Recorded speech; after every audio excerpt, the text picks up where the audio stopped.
Yogi Ramsuratkumar, Yogi Ramsuratkumar, Yogi Ramsuratkumar, Jai Guru Jai.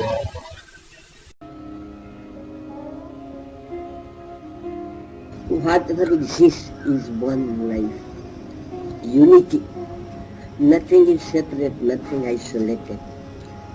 This beggar is related to the sun, to the moon, to the infinite cosmos. This beggar is not limited to this spot.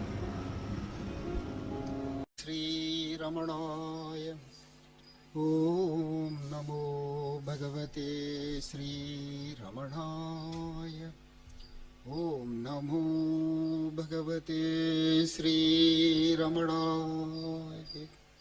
Once Yogi Ramsuratkumar told me very firmly the inner life of Sri Ramana Maharshi, Sri Ramakrishna Paramahamsa, Sri Aurobindo and Swami Ramdas are far, far removed from what we can perceive of them. They operated rooted in the eternal absolute which can never be known. There was no individual there to cause differences.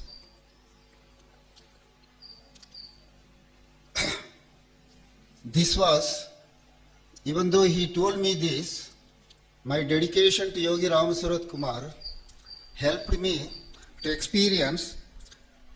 This was Yogi Ramsuratkumar's experience derived from his dedication to his three fathers, Sri Aurobindo, Sri Ramana Maharshi, Swami Ramdas,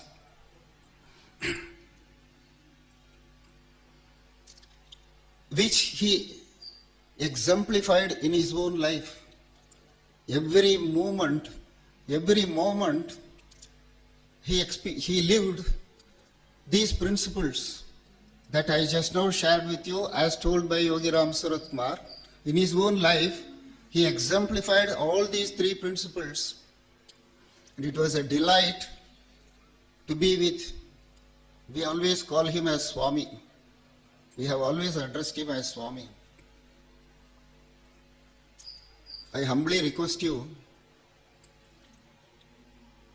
to follow what I am going to share with you, which comes from my heart.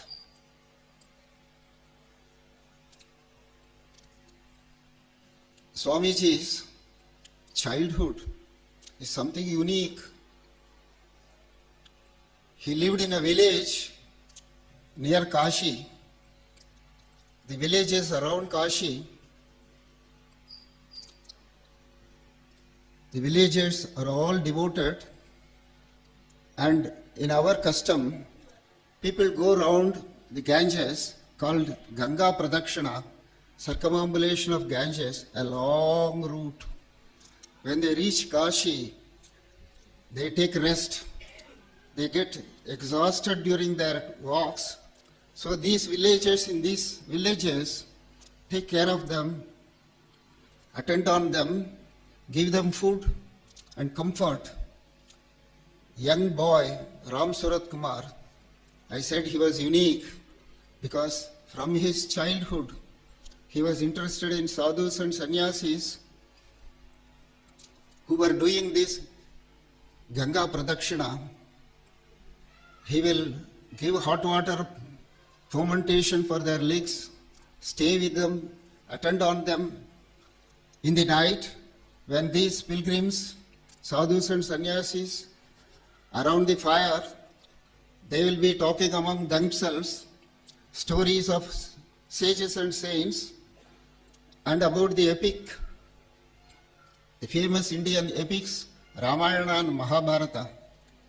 It is very strange, but it is true that this child used to listen to all this very intently. All the time serving sadhus and sannyasis and pilgrims and listening to spiritual stories. I don't think any other child who were friends of boy Yogi Ramsuratkumar ever attended like that. Some force was making him deeply interested. At that stage, an accidental incident influenced his whole course of life. He was helping his mother in dragging water from the well with a long rope.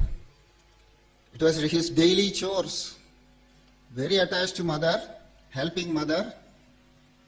That day, when he was dragging water, he saw at the other side of the wall of the well, a beautiful young sparrow seated and singing and intently looking at this youth. Out of fun, when he threw the other end of the rope on the bird, it hit it and then it fell down.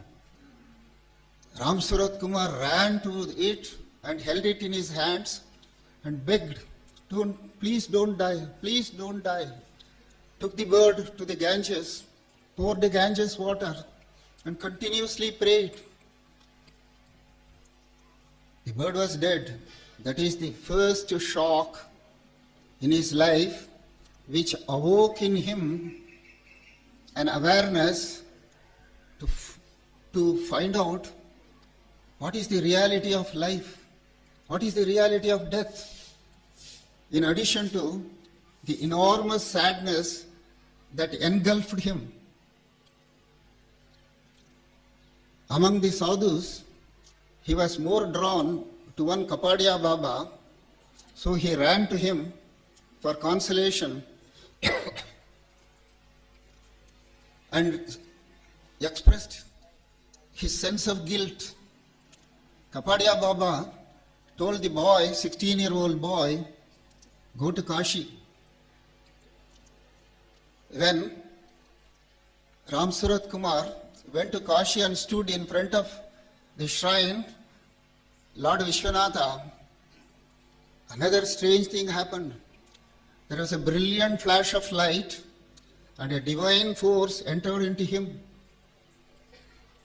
It gave him the first spiritual experience of elation, and he saw his depression, world, time, space, everything was wiped out from him. He got an experience of beyond the body experience, and in that state of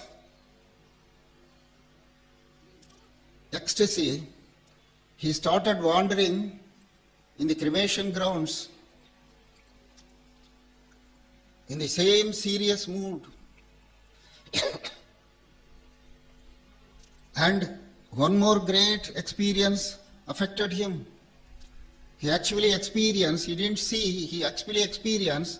his own body was being carried into the cremation ground and burned to ashes, and the ashes dissolved in the sacred Ganges.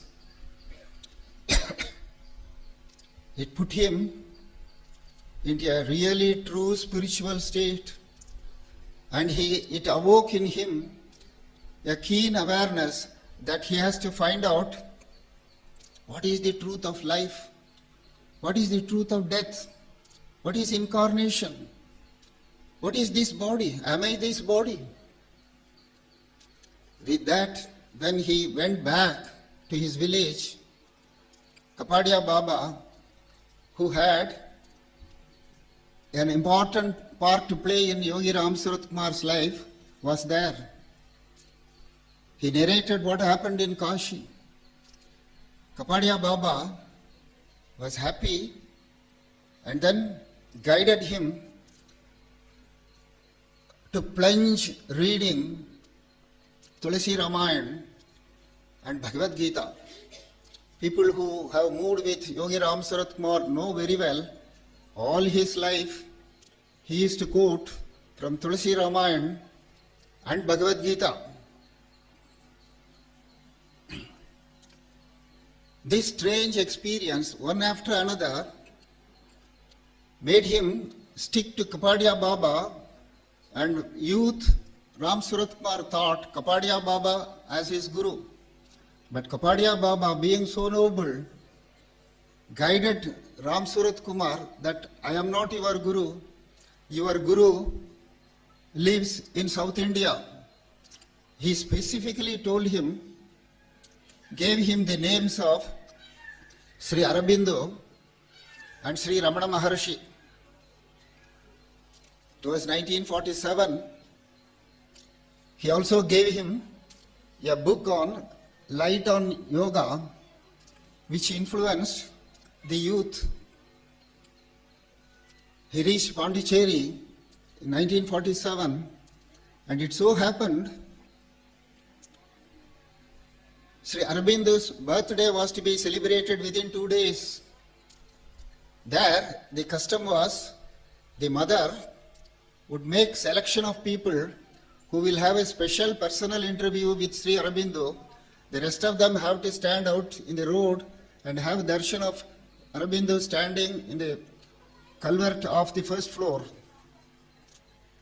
It was so fortunate, mother was attracted to this youth, and her selection of people used to be by giving a flower. And she selected Yogi Ramsuratkumar and gave him a flower.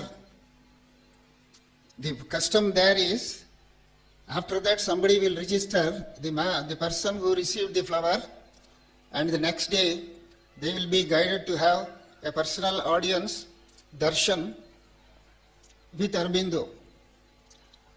Suddenly when Yogi Ramsuratkumar realized that he has been selected, he could not control his emotion, so he started dancing in spiritual elation in the streets of Pondicherry. People close to Swami know what was that elation dance. It would be very wild. So the committee members who saw that struck off his name from the register and forcefully plucked away the flower from his hand, rejecting him, saying, "You are not fit to have personal audience with Aurobindo."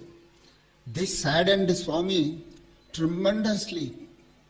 He could not control his sadness, so went to the beach and sat there alone in total sadness.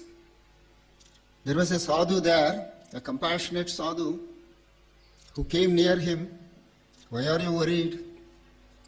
Even if you stay here for years, you will not be able to get Sri Aurobindo's darshan. It's only 65 miles away from here. There is a great Mahatma who is available all 24 hours, and the darshan is absolutely free." Yogi Ramsuratkumar was happy in the sense that he would be in the, because Kapadia Baba had already mentioned Sri Aurobindo and Ramana Maharshi. So in 1947, he arrived at Arunachala, and the very sight of the hill gladdened his heart, as if the hill was welcoming him. Swami used to tell me how happy he became, how sad he was in Pondicherry. And when he arrived at Arunachala, two things he felt. He felt immensely happy to see Arunachala, and simultaneously he felt, "I have come home." This is not an intellectual thought, but it was a declaration from his heart. In that condition, he came to Ramana Ashram to meet Ramana Maharshi. Bhagavan was seated on a platform away from what we now know as the old hall, Bhagavan's old hall. And this youth, Ramsuratkumar, went straight to Maharshi and sat in front of him. He saw Maharshi was focusing his attention, his look of grace, on Ramsuratkumar. He closed his eyes and went into tremendous silence and peace. He remained for a long time in that state because waves after waves of samadhi state was affecting him. After a long time, when he opened his eyes, he saw that Maharshi was continuously focusing his glance of grace on Ramsuratkumar, which made him, which forced him, which enabled him to stay in that state of silence and peace. Yogi Ramsuratkumar was very happy to be in that true spiritual state, and he stayed there for more than or less nearly 1.5 months. The time had come for him to go back to his village. He had to go. So he went and stood in front of Bhagavan and mentally, with intense dedication and devotion, prayed, Bhagavan, pour your blessings on me and keep me at your feet.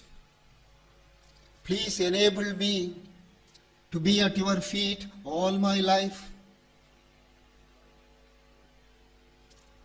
Ramana Maharshi, all the time he was looking at him, nodded his head and used the Tamil word sari.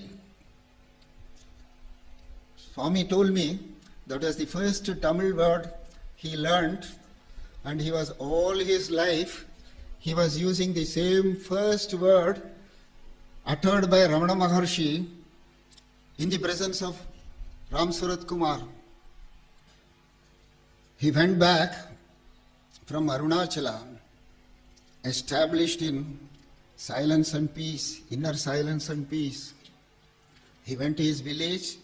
He thought he had got it, but in the village, when he started his normal life, which he was married, he was a headmaster in a school, earning money for his family before he went to Ramana Ashram, and he was entangled in all family affairs, even though with great indifference. Kapadia Baba had already given him the book Light on Yoga, which had influenced Yogi, and this look of Bhagavan, which established him in the inner silence and peace. He stayed in the village, attending to his daily course, but he saw from their village he went to Himalayas in great elation. But in Himalayas, he saw that this state of silence and peace was slowly waning away from him. And then he realized that it was not that he had got it, it was the power of the presence of the Maharshi which had given him that state temporarily. So in 1949, Yogi Ramsuratkumar decided to come again and get re-established in that state of silence and peace. He came to Ramana Ashram, Arunachala. At that time, Ramana Maharshi was afflicted with cancer, and already 2 operations had been done on his hand, on Ramana Maharshi's hand, and he was looking very weak. Their darshan hours were all limited, and looking at Bhagavan, having a big bandage on his leg, on his hand, on his arm, saddened Ramsuratkumar so deeply that he was very much affected. Though he was sitting in the hall, another old devotee of Ramana Maharshi, T.K. Sundaresh here, with all emotion, he was telling Sri Ramana Maharshi, Bhagavan, I am unable to see you are suffering, your body is suffering. Then Maharshi gave a beautiful smile and then said, the questioner has been listening to my teaching, which is I am not the body, for so many years, and still says, I am suffering from body. Am I the body? This sentence of Bhagavan went deeply into Ramsuratkumar's heart because it reconfirmed what he had experienced in Varanasi, in the burial ground. The same question he had asked, am I this body? And here he got it reconfirmed. Then he became little friendly with T.K. Sundaresh here, and when he asked, he expressed the same sadness that Ramsuratkumar was feeling looking at Bhagavan's afflicted body. It was T.K. Sundaresh here who guided him to go to Ananda Ashram, to Swami Ramdas. Swami himself told me, when he went to Swami Ramdas, he was not impressed by Swami Ramdas because he was very finely dressed. Everything was luxuriously supplied to him. His concept of sannyasa, sadhus, and looking at Bhagawan Ramana Maharshi, he got disappointed. But even in that disappointment, he bought the book In Quest of God, Swami Ramdas' autobiography, and went back to his village. He read that book and he liked that book very much. In 1950, Yogi Ramsuratkumar went to Himalayas to do penance and sadhana. He was roaming about in the Himalayas, and one day he came to know that both his gurus, Sri Aurobindo and Sri Ramana Maharshi, had dropped their bodies. This affected him. He thought that he had missed the opportunity of living with his gurus. So he rushed to Arunachala in 1950. When he came to Ramanashram, he could not bear, he could not sustain himself looking at the absence of Ramana Maharshi's physical body. So he wanted solace, somebody to console him. He went to T.K. Sundaresh Iyer. T.K. Sundaresh Iyer again guided him, because he told T.K. Sundaresh Iyer that I am not able to get spiritually rooted without the physical presence of the master. I need a master in the body at this stage of my intense sadhana. Then T.K. Sundaresh Iyer told him, go to Swami Ramdas. And this time, T.K. Sundaresh Iyer gave him the explanation why he is again and again directing him to go to Swami Ramdas. Sundaresh Iyer told him the story of Swami Ramdas.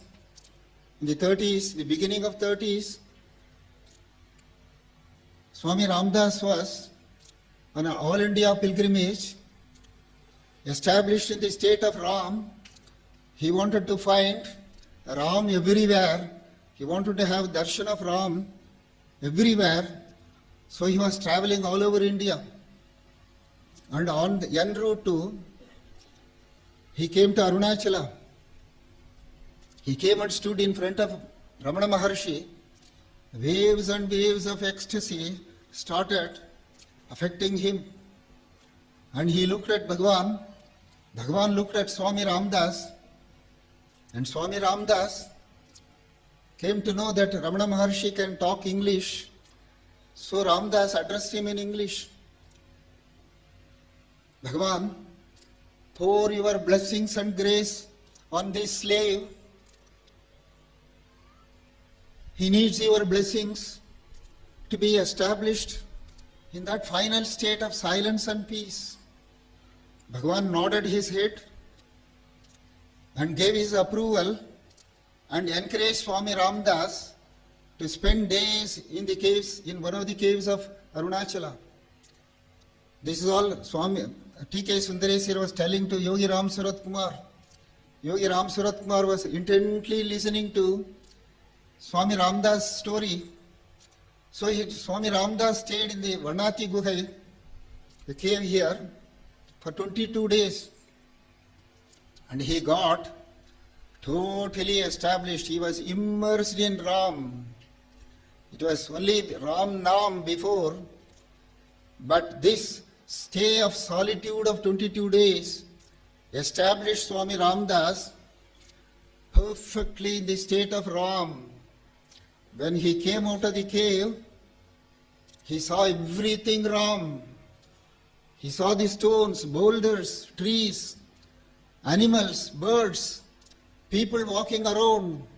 He went and embraced the trees, saying Ram, Ram.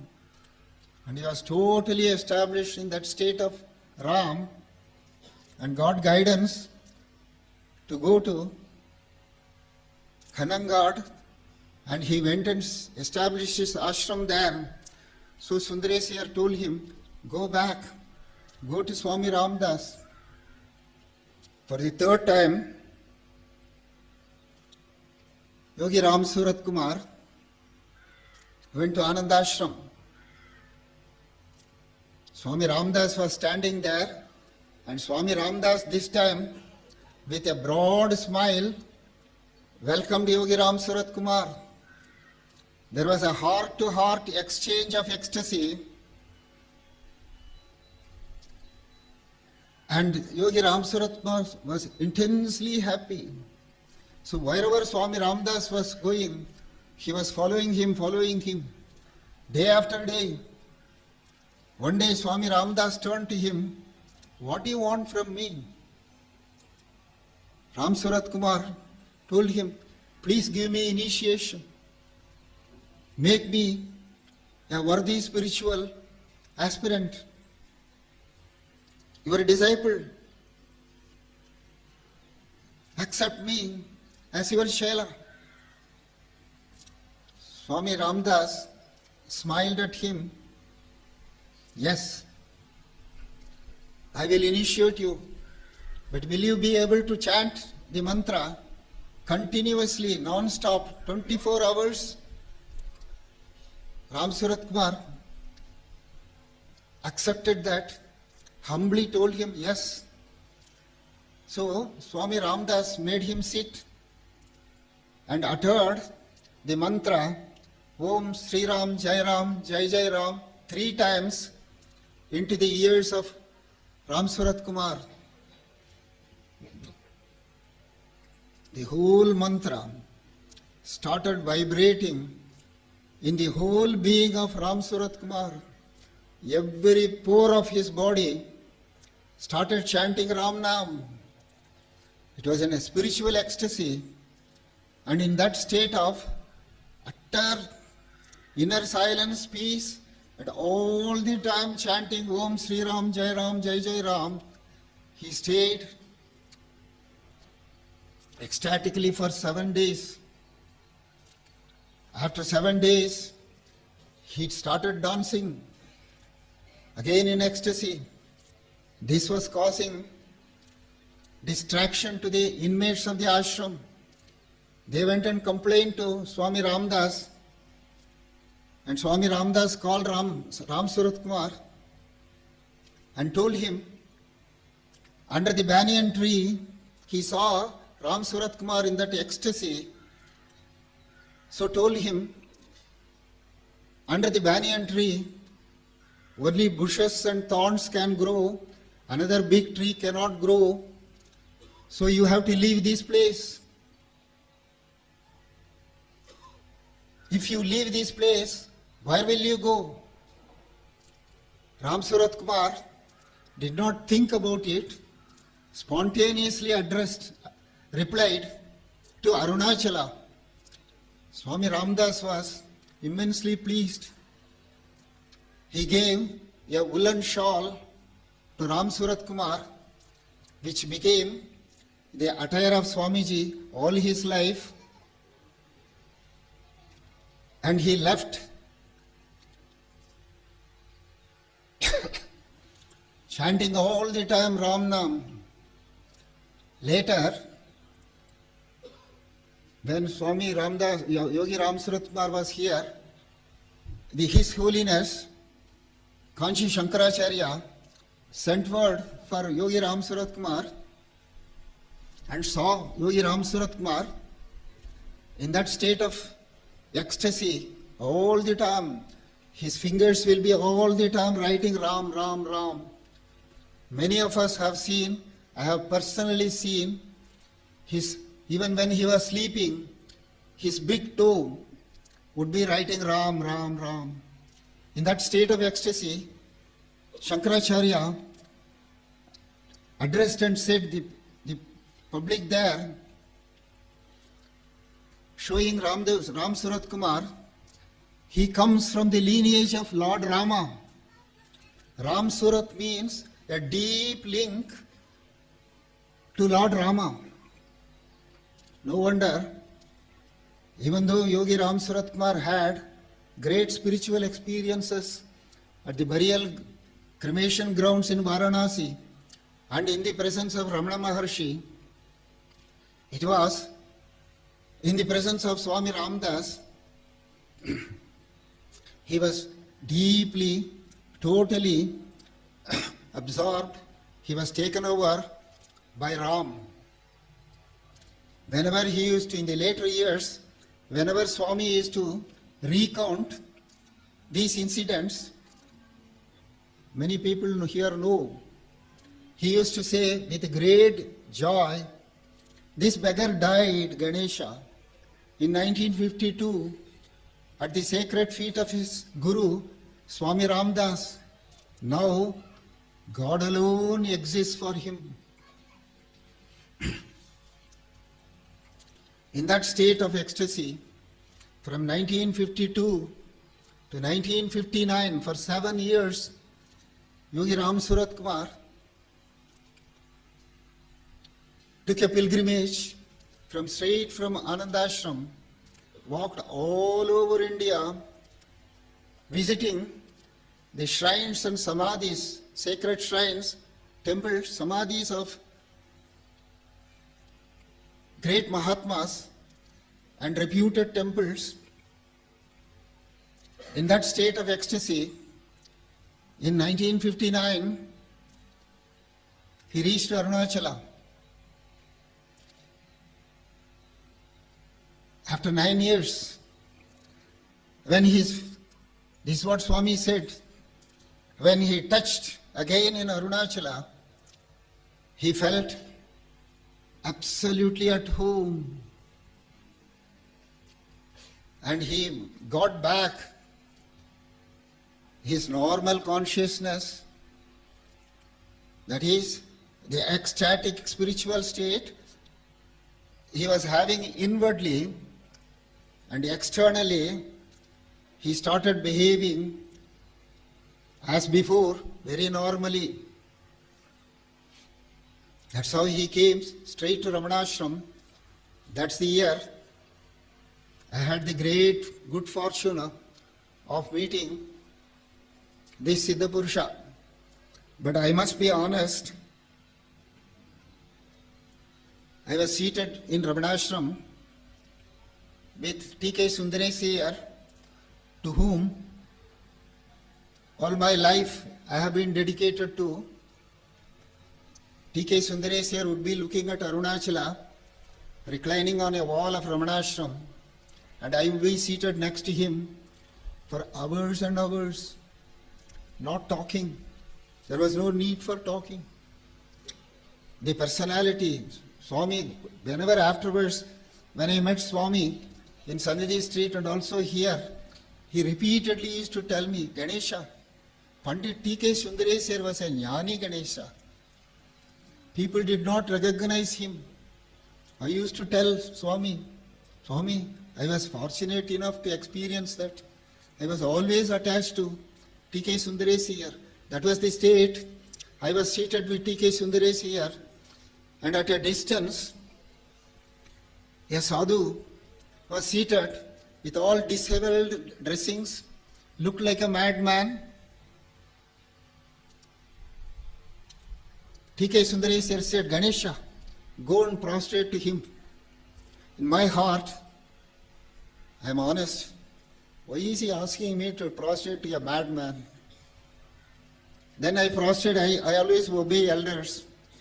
In obedience, I went and prostrated to this strange man. And when I came and sat back to Sundareswar has already read my thought. Ganesha, he is not a madman. He is a yogi. He is a great Siddha Purusha. He is hungry, Ganesha. Go inside, get some food and give it to him. I went inside. In those days, ashram was not very proficient, not much things were there. I had to search and collect some food and came and gave it to Yogi Ramsuratkumar.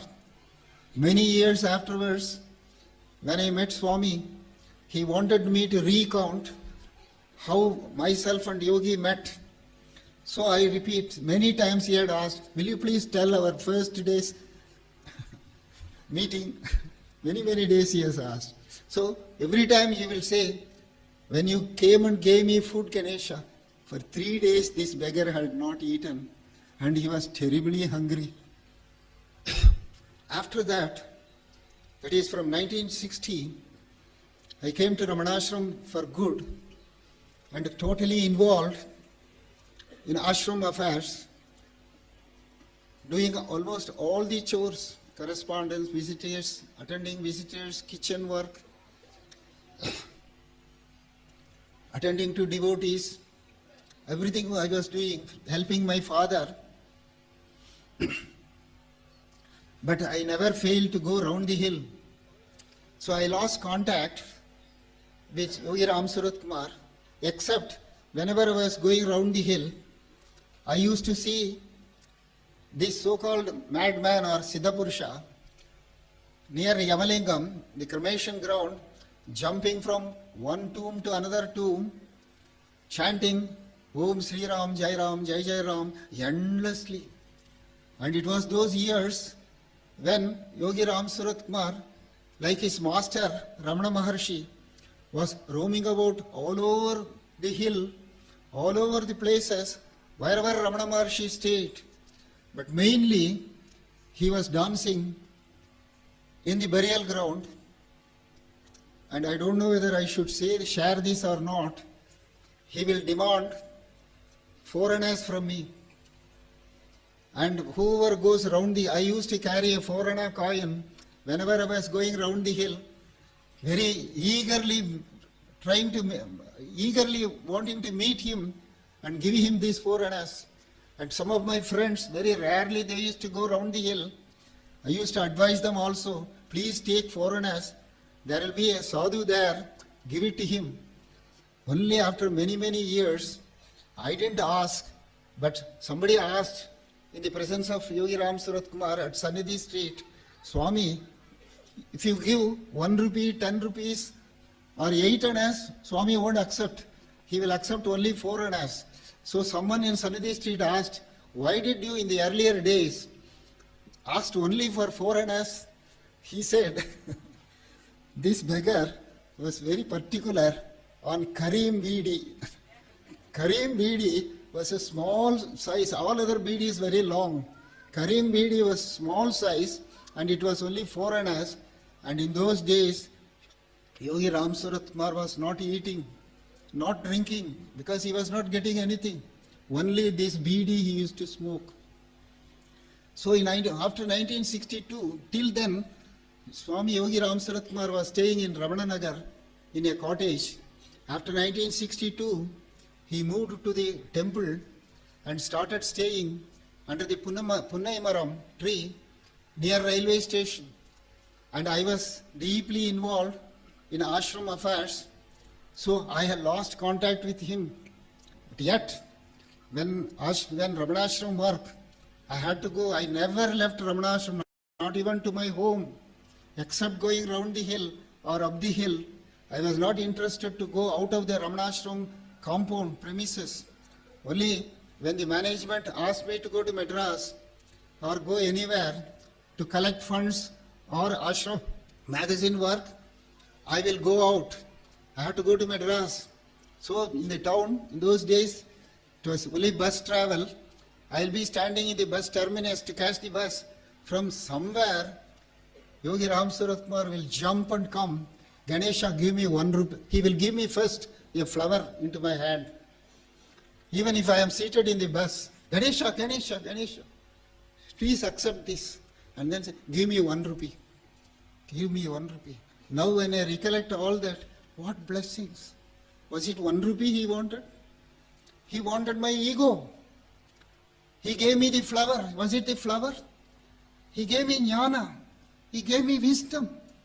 And in place of giving me wisdom, he demanded my ego. 4 annas in the beginning, 1 rupee afterwards. Till 1980, when Ramana Maharshi's birth centenary was being celebrated, I did not have close contact with Yogi Ramsuratkumar. Yogi Ramsuratkumar also, I am told, appreciated very much the services, the karma yoga I was doing at Ramana Ashram, bringing out publications, attending to old devotees.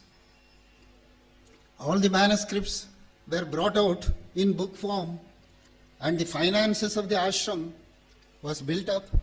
Many guest houses were being built, and the elaborate centenary celebration, I had to form a committee, and then it was all demanding all my attention. And for Bhagawan's centenary, Yogi Ramsuratkumar came to Ramana Ashram. Yogi Ramsuratkumar came to Ramana Ashram. He spent some long time with me and privately told me, when he was in the hall, a devotee appealed to Ramana Maharshi. I had a guru who guided me in my sadhana, who had died. Now, should I have another guru for me to pursue my sadhana? Bhagavan told him, it is not necessary. The guidance, the upadesa given by that guru will sustain you all your life. When Yogi Ramsuratkumar said this story, Anuradha interjected and then asked him, Swami, if you have heard it narrated in the presence of Ramana Maharshi, then why did you, after Ramana Maharshi dropped his body, why did you go to Swami Ramdas? Swami was kind enough to say, some higher force had already descended into this beggar's body, and it was operating, taking this body as its instrument. At that stage of my life, I needed a physical guru, and I did not see any contradiction in that. And I went to Swami Ramdas and got established in that state. This made us quite often go to Sannidhi Street and spend time with Swami. In 1987, I was involved in a printing press problem. Ramanashram books could not be printed either in Madras or in Bangalore because of all the big presses were having strike. So somehow I thought, if I can put a printing press in Tiruvannamalai, an offset press, then not only I can print books, Ramanashram books, less cost, and so that I can sell it to all devotees in less prices.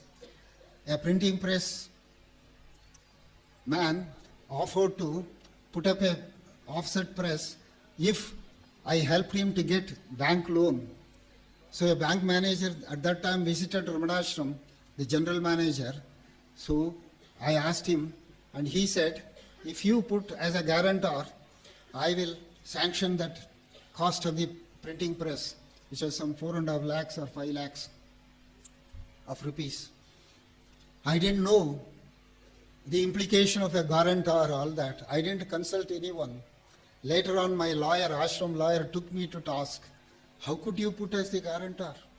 Because the guarantor is actually the financial liability for the bank, not the printer. I have run so many cases where I failed. The guarantor has to pay back. So the printer, and I got this printing press established in the town and got some of the books of the ashram and also the mountain path got printed, and I was sending payment to this printer, and the printer defaulted. He did not send the money to the bankers. After some time, the banker came and sat on my head. He said he has not paid any money till now, and you have to pay. It had already increased with interest to 7 lakhs of rupees. That was a shock of my life, and I didn't know. And everyone gave me up. You signed, including my father. He said, you signed without taking my permission. It is none of my business. Ashram will not be prepared to pay or take up this responsibility. I got so depressed. And only my companion was only Anuradha. I told her one day, I will commit suicide. She is such a clever lady. She said, come. She did not oppose that. She said, come, we will go to town to Yogi Ramsuratkumar. When she took me there, I was in such a altered state. She bluntly told Swamiji, Yogi Ramsuratkumar, Swami, Ganesan wants to commit suicide because of the printing press problem. Swami affectionately touched me. Ganesha, what did our master Ramana Maharshi say? Not to kill the body, to kill the mind, which creates all these problems. What is your problem? Tell this beggar, what is your problem? Anuradha, in details, gave the details to her, because Anuradha had taken me there, saying, Yogi Ramsuratkumar has many devotees coming from Sivakasi, printers, any one of them may help. When Anuradha explained the problem, Swami looked at me very compassionately, took out his cigarette packet. This beggar will help you, Ganesha. No, he asked me, when he said, Ramana Maharshi said, you should not kill the body, kill the mind. But I told Swami, I am not able to do that. Then, instead of committing suicide, I will run away from Arunachala. Then Swami was so excitedly happy. Where will you run, Ganesha? Where will you go away? Without thinking, it was straight from the heart it came, Kashi Swami.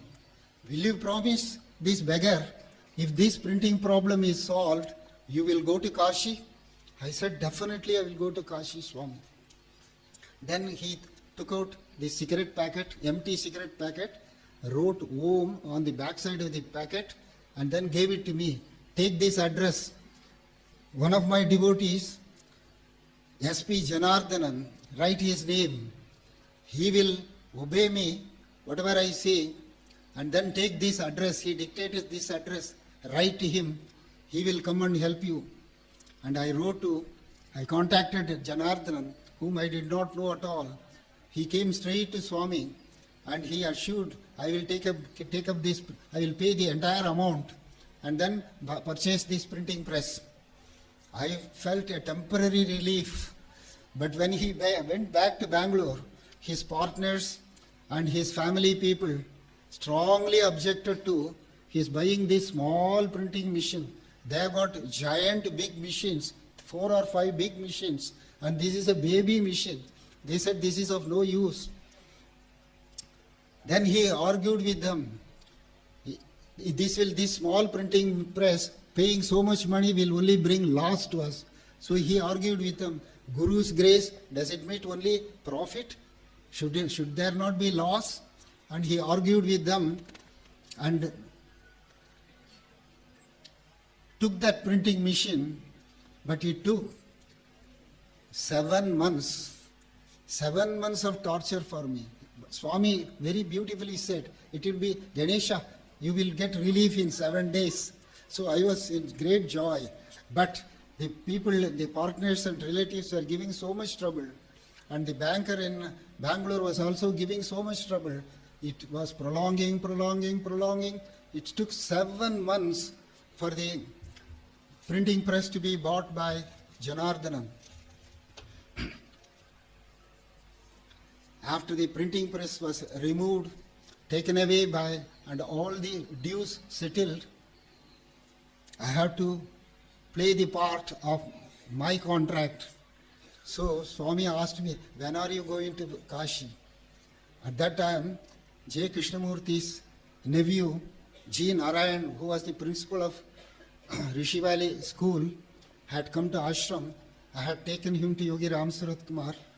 Then Yogi Ramsuratkumar pleaded to Narayan.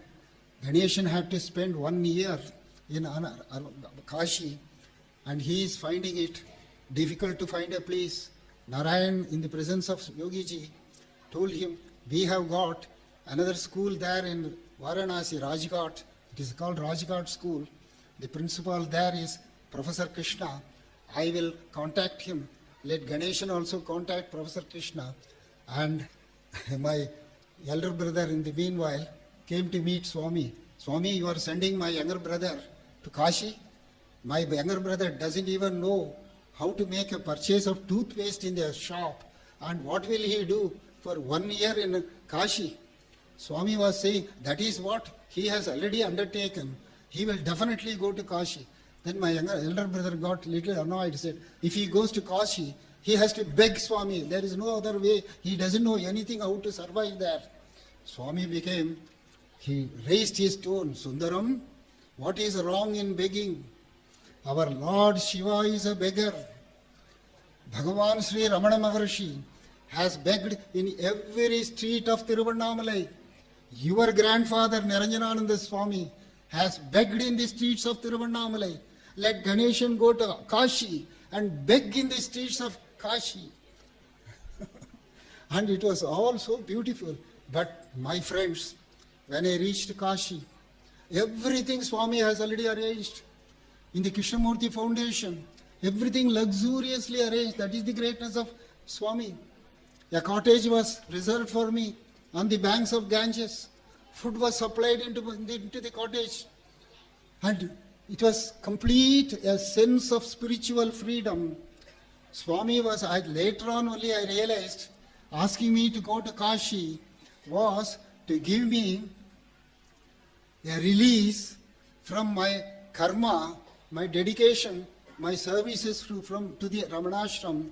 And when I went to Kashi, I experienced a real spiritual freedom seeping into me.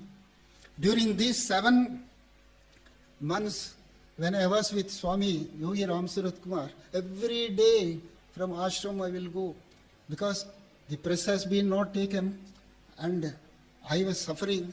Every time I will sit, Swami, I have sat with Swami hours and hours and hours. And so many things I have observed. And whatever that I have observed, even in that affected state, I immediately used to compare. This is exactly what during Bhagavan's lifetime had also happened. I want to share with you a few of what happened in the presence of Yogi Ramsuratkumar and how I compared it with Ramana Maharshi. When myself and Anuma were seated in the temple, a tattered old lady came and she had in a box, tiffin box, something. She was crying all the time, Swami, Purusha Adikara Swami, Purusha ena romba Adikara Swami, my husband is beating me, Purusha Adikamata Ma, Amma Purusha Andame Adikamata Ma, Yanama Vena Ungalake. She was so, that very word, Purusha Adikamata Ma, was so consoling to her. And she said, Swami, I have brought you some food. When she opened the tiffin box, it had such a bad smell. The whole temple was smelling badly, and I don't know what was there. And Swami received from that old lady as if it is Amrita. And he was eating it. And then she showed Anuradha. Anuradha almost fainted. So that incident, I was reminded when Ramana Maharshi was here, he has become very popular. A lot of crowds, a lot of VIPs, they were all there. That was a day of Deepavali. So every ashram itself has made lot of eatables, and all the devotees coming to meet Bhagavan had also brought each of them sweets and savories. They were all in the hall, and from morning Bhagavan was looking at the backside of the entrance through the window. At that gate from Ramanashram to the hill, there was one old man in tattered clothes standing for hours. So Bhagavan was quite often looking through the window to him. One of these intelligent attendants of Bhagavan, noticing that Bhagavan is looking through the window, he went outside and saw and came and told Bhagavan, Bhagavan, for hours there is somebody standing there. Shall I call him? Bhagavan nodded his head. So he was brought, and that was the time when the lunch bell was struck, and people were trying to get up to go. Since Bhagavan was not getting up, they were not getting to go for having lunch. And then this man came with great hesitation. Bhagavan, who was not talking to any of the VIPs present in the hall, Muruga, வா எப்படி இருக்க முருகா, அம்மா எப்படி இருக்காங்க, உன் சம்சாரம் எப்படி இருக்கா, in the hall he is talking to him in Tamil. Muruga, come, how is your mother, how is your wife, how are your children, are you all right? Then Murugan was telling back, அம்மா செத்து போயிட்டாங்க சாமி, என் பொண்டாட்டி என்ன அடிச்சு வரட்டிட்டா சாமி, நான் இப்படி மலையில தான் சுத்தின்னு இருக்கேன், ஏதாவது வித்து நானே கஞ்சியே கூழ் ஏதாவது பண்ணிக்கிறேன். கூழ் கொண்டு வந்திருக்கியா? கொண்டு வந்திருக்கேன் சுவாமி.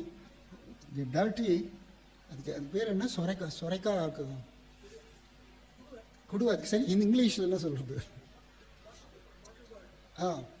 bottle gourd, dried bottle gourd. He had brought some porridge which naturally should have been dirty and prepared very, very badly. And Swami, Yogi Ramana Maharshi extended his hands and then received that kuru. When people started murmuring, Swami, we are all waiting to go inside and have a very delightful feast for Deepavali. Bhagavan told them, for you, all those eatables, delightful things, you go and eat. I will drink only Murugan's kuru today. Then Devaraj Malayar asked, who is this Murugan, who is looking so clean, dastardly looking fellow, and giving something, some porridge? He said, Bhagavan said, when I was in Virupaksha cave, it was Murugan occasionally used to bring this gruel and give it to me. Where were all these people who are now coming with savories and sweets? At that time, Murugan was giving me kuru. And in Swami's presence, very many days, one person, one elderly man, not elderly, middle-aged man, he used to come. He was affected with Parkinson's. So he will be shaking with body. He will come to Sannidhi street and stand. And Swami, in those days, not many visitors were coming. So there were not many fruits. Swami will go inside, search somewhere, and then bring an apple and give it to him. And he will receive it and go away. This was happening for many days. And one day Swami asked me, Ganesha, do you know Damodaran? I didn't know who Damodaran is. He is standing here. He is Damodaran. I do not know him, Swami, but I have seen him many, many days. He used to come and Swami used to give him an apple. Yes, that is true, Ganesha. When this beggar was roaming about in Tiruvannamalai town, this Damodaran had a tea shop behind the Pay Gopuram, and for 3 years he was giving tea to this beggar. I thought this Damodaran was giving him tea every day. Then Swami, reading my thought, whole 3 days he would have given 3 times only tea. And a person who has given 3 times tea, every day apple. That is Yogi Ramsuratkumar. And one day, here, Yogi Ramsuratkumar came. Ganesha, will you take to Balram Reddy? There are some of these devotees who did not like Swami for their own reasons. So I know Balram did not like Yogi Ramsuratkumar, and I felt dilemma how to take him to Balram Reddy who did not like him. So I told Swami, he may not like you. Doesn't matter, take this beggar to him. I took him to Balram Reddy's room, and as expected, he was not courteous enough. And Swami bowed down to him and spent some time with him and came away. Then I asked him, Swami, why this? It is almost an insult. Why did you do this? Then he said, Ganesha, during the life of my Bhagavan, when I came here, I didn't have money. He gave 1 rupee to me. Only 1 rupee. His gratitude, Swami's gratitude is enormous, filled with compassion. There was one more devotee, Jivarajani, and he was staying in Ramana Nagar. One day Bhagavan Swami insisted, Ganesha, this beggar comes to know Krishna Jivarajani is staying in Nagar. This beggar would like to go and meet him. Will you please take me? Will you please find out whether this beggar can come and see him? I went to Jivarajani and asked him, he insulted Swami. I would never like to see him. I don't want to see him. All that. I was shocked. Then I went to Swami and told him, why? Did you meet Jivarajani? Swami, I don't want to say what all he said. Tell me what all he said. He said, I do not want to meet this beggar. Don't bring him here. Did he say so? Ganesha, will you please take me to him? And I took him, and Jivarajani did insult, get out. But Swami, with folded hands, thank you Jivarajani, thank you for allowing to see this beggar, this beggar. When I was coming back, I was so pained, terribly pained. Swami, why did you do this? I did ask him. He saw my pain. Swami himself said, Ganesha, when this beggar during Bhagavan's lifetime, he had to return first time, he had to return back to his village. He did not have money. And Jivarajani was freely giving money to all the inmates of the ashram. So I was emboldened to go and ask him the train fare. He gave this train fare, some 13.5 rupees or 17.5 rupees only, train fare from here to Kashi. And then Swami added, I sent it back by money order. He has already paid it back, but Swami's compassion, gratitude was so intense. And all the devotees here, Swami's devotees are all here. Jnanagiri Ganesan, Shiva Shankar.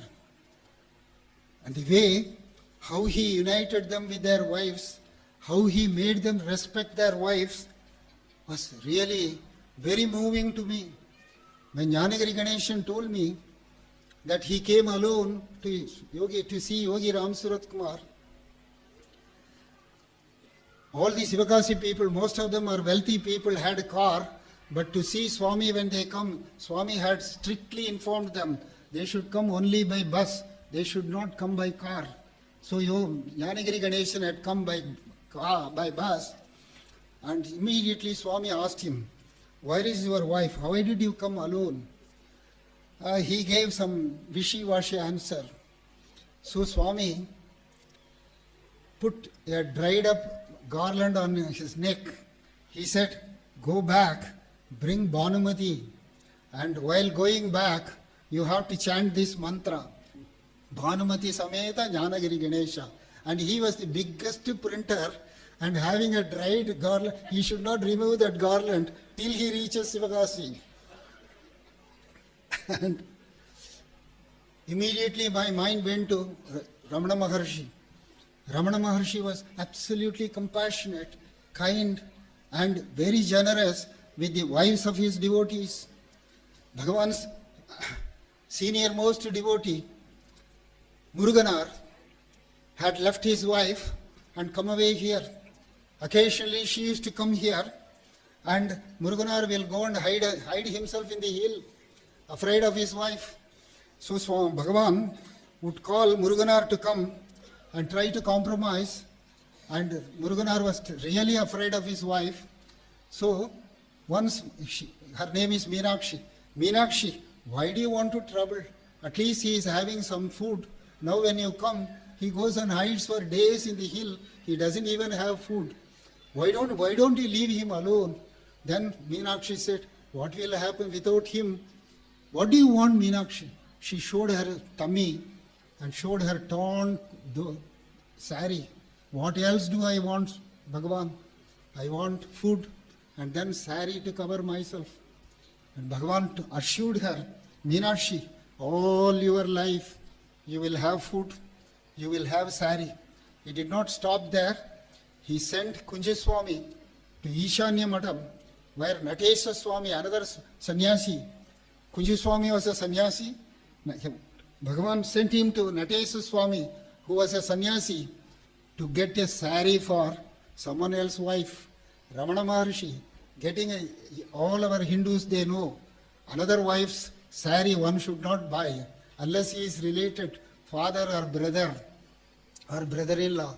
Ordinary people cannot buy. But Ramana Maharshi was so compassionate, and not only that, he saw to it through me. All her life, Meenakshi had 2 saris every year, and then in Madras, where she was staying, every day of every month, she will be given food in some devotee's house. Managala Venkatramaya, the author of Talks with Maharshi, his wife was feeling very depressed because her daughter Kamakshi, who had already attained 18 years old, was not getting married. And in those days in Brahmin families, Brahmin houses, if some girl is unmarried, after 14 years old, the society will look down upon them, will chide them, will tease them. Son, this Kamakshi is already 18 years old. So one day, she appealed to her husband, you are so close to Ramana Bhagavan, why don't you ask him to get Kamakshi married? Managala Venkatramaya told her, I will not ask for anything material. I ask him only spiritual. I will not ask Ramana Maharshi. That day, when both of them, husband and wife, came to Ramana Maharshi for darshan, Mrs. Managala blurted out, Bhagavan, this is my problem. Whenever I tell my husband also, he is not taking much care in this, and the whole society is looking down upon me and then chiding me. I want Bhagavan to solve this. Bhagavan smiled and told her, don't worry, your son-in-law is here. Then Managala silenced his wife. He went to the office and asked, is there any young man who had come? Then one Dr. O. Ramachandraya had come from Velur. That day he has been released from prison. He was a Congress person and he was doing agitation. He was reading for professor doctorate, and he had come to have darshan of Bhagavan. And Munagala Venkatramaya contacted them, and the marriage was settled. The compassion, the gratitude, the way, the greatness of Bhagawan Ramana Maharshi and Yogi Ramsuratkumar are uniquely, really very interesting. One day in the Sannidhi street, there was a lot of crowd standing outside, and I was alone with Swami, and Swami turned to me and said, Ganesha, at the far off, Nagama is standing. Will you please bring her inside? And along with me, the Ilayaraja was seated. We both were alone inside the room, along with Swami, and lot of crowd outside, because they have all come to see Ilayaraja. Swami even made a fun. Ganesha, all these people have not come to see this beggar. They have come to see the king, Ilayaraja. And then he asked him, Ilayaraja, to go and Ilayaraja, go and give darshan to them all. So he made Ilayaraja stand at the gate and then look at them. Then he came and sat. After that, Swami turned to me, Ganesha, Nagama is standing at the far off. Will you please bring her in? She is the sweeper at the ashram. In those days, now times are changed. In those days, sweepers are not allowed in the society at all, except for doing their job. So I went and called Nagama. She was hesitant to come. I had to hold her hand and bring her. Swami wants me to bring you here. She came inside and Swami was so kind to her. Nagama, what can this beggar do to you? Nagama, she was so hesitant seeing Ilayaraja and me seated there. She was wriggling and then said, Swami, உங்க ஆசீர்வாதம் உங்க blessing இது உங்களுடைய அருள் வேணும் சுவாமி. என்னோட குடும்பத்துக்கு என் குடும்பம் ரொம்ப கஷ்டப்படுறது சுவாமி. உங்களுடைய அனுகிரகம் வேணும் சுவாமி, அருள் வேணும் Swami. I need your grace. My family, for my family, they are suffering. Swami அப்பா சொல்றாரு, எல்லாம் சரியா போயிடும் சொல்றாரும்மா. நாகம்மா இப்படி உட்காரு. She made her sit next Ilaiyaraaja. Father says, Nagama, all your problems will be solved. Please take your seat. Next to Ilayaraja, he made her sit. That immediately reminded me what Balram Reddy once said.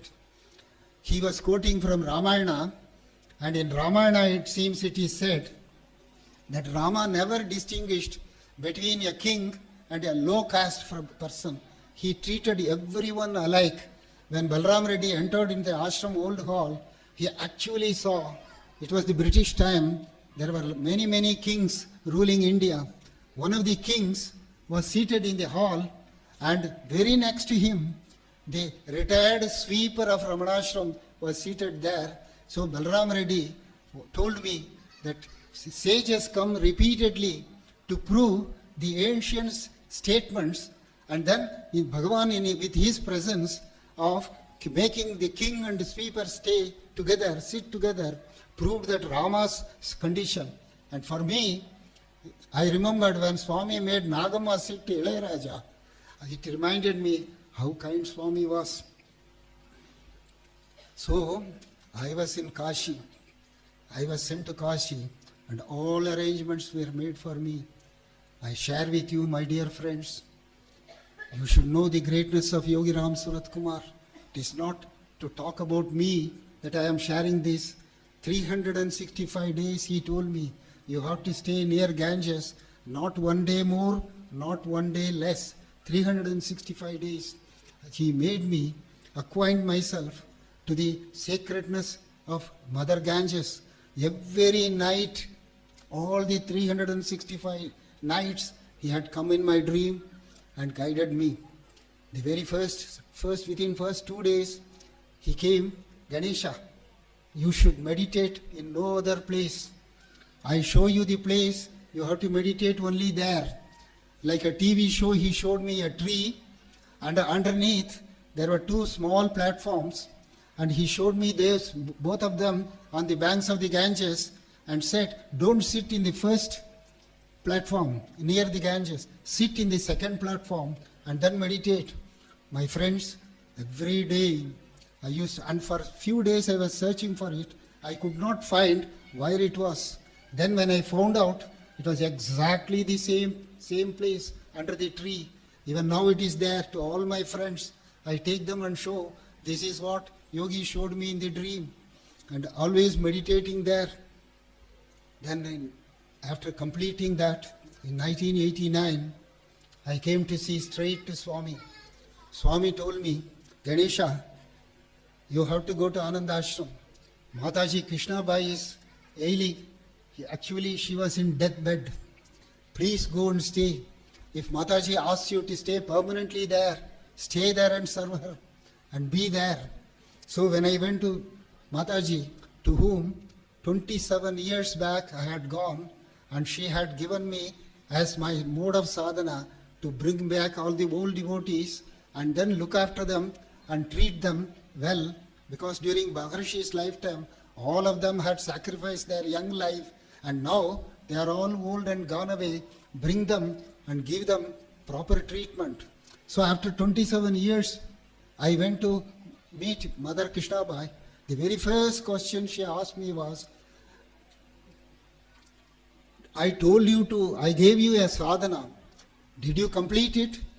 I told Mataji, because of your grace, Mataji, 40 to 50 old devotees I was able to bring back to Ramana Ashram, look after them and attend to their medical needs, and when they passed away, carried them to the burial ground, either burnt them or buried them. Are there anybody left? She asked. Yes, 2 more people were left. And who are they? She asked. All these masters are tough masters. Who are they? Kunju Swami and Ramaswamy Pillai. How old are they? One is 96 years old and another is 97 years old. And then I told Mataji, Mataji, I have done all my job. I have completed ashram work. Everything entrusted to me in Ramana Ashram, I have completed. And the sadhana that you gave, I completed. Being with all devotees of Bhagavan made me live in elation in the life and teachings of Bhagavan. And I am so happy and grateful to you. Now, Mataji, will you give me release from this worldly living? Let me go somewhere where Ganesan is unknown. Mataji was so kind. She said, I will certainly give you that. But what to do, Ganesha? You have got some more work to do. And after completion of that, it is my responsibility that you will be established in that permanent state of silence and peace. I came back. I attended ashram work as best as possible. First, Kunju Swami passed away. And in 1994, at the end of 1994, Ramaswamy Pillai passed away. I buried him in the Ramana Ashram compound itself. And the very next day, I relinquished all my responsibilities in Ramana Ashram. I had published in the Mountain Path also that I have resigned and I have given up all my connections with Ramana Ashram.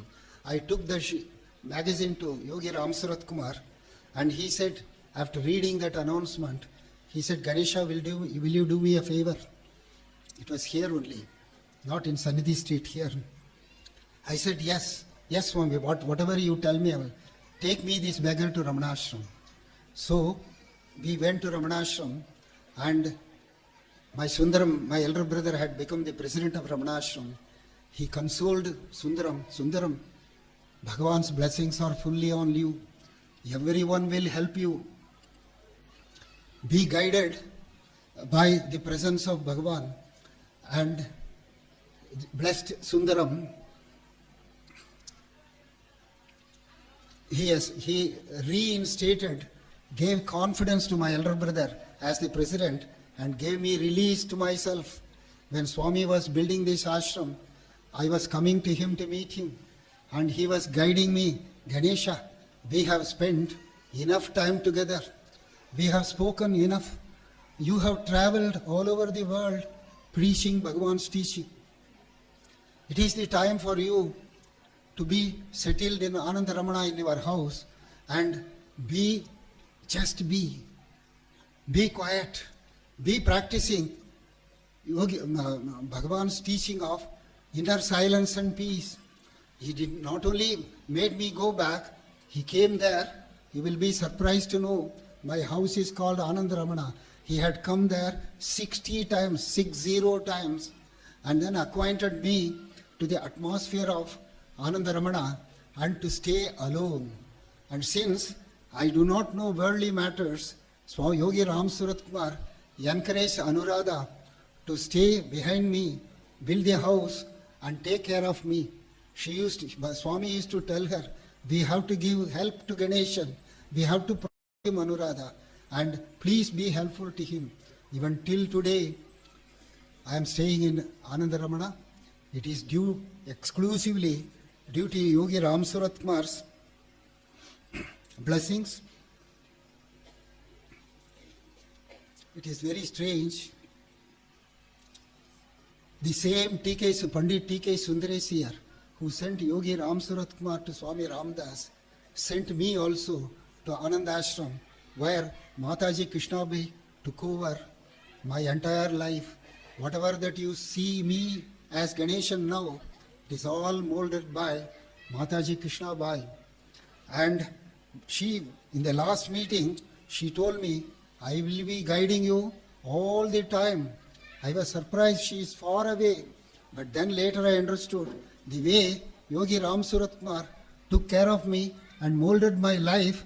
It is Mataji who is looking after me through her spiritual son, Yogi Ramsuratkumar. After coming from Kashi, it was Thursday, staying 1 year in Kashi, I picked up some Hindi words, and usually the Hindi words for days, I liked that. So that on Thursday, I went to see Yogi Ramsuratkumar in the town and took a garland and garlanded him. I was alone, garlanded him and fell at his prostrate at his feet, and lifting my head, even before getting up, I said, Swami, today is Guruvar. In Hindi, Thursday is called Guruvar. Swami, it is Guruvar. Swami was very, very moved and lifted me up, holding my shoulders, and then said, Ganesha, your Guru is Bhagawan Sri Ramana Maharshi, Ganesha. Your Guru is Bhagawan Sri Ramana Maharshi. And tears were welling up in his eyes. With choked voice, he said, Ganesha, this beggar's Guru is also Bhagavan Sri Ramana Maharshi, Ganesha. My friends, the inner life of Yogi Ramsuratkumar is far, far removed from what we can externally observe or perceive of him. He was rooted, he operated rooted in the eternal absolute. There was no individual there to notice any differences. Bhagavan Sri Ramana Maharshi, Sri Yogi, Sri Aurobindo, Swami Ramdas, Yogi Ramsuratkumar, all are great beings blessing us. Our only duty is to follow their instructions. Yogi Ramsuratkumar took all the three. Yogi Ramsuratkumar took Sri Aurobindo, Sri Ramana Maharshi and Swami Ramdas as his Guru. In the same way, I have been guided by Ramana Maharshi, Mataji Krishnabai and Yogi Ramsuratkumar. All of us devotees, aspirants, the only thing we have to do is obey the Master. One has to very persistently pursue the spiritual sadhana. The result is already given to us. We are blessed by these Mahatmas, and my repeated prostrations to Yogi Ramsuratkumar. Thank you very much for patiently listening to this.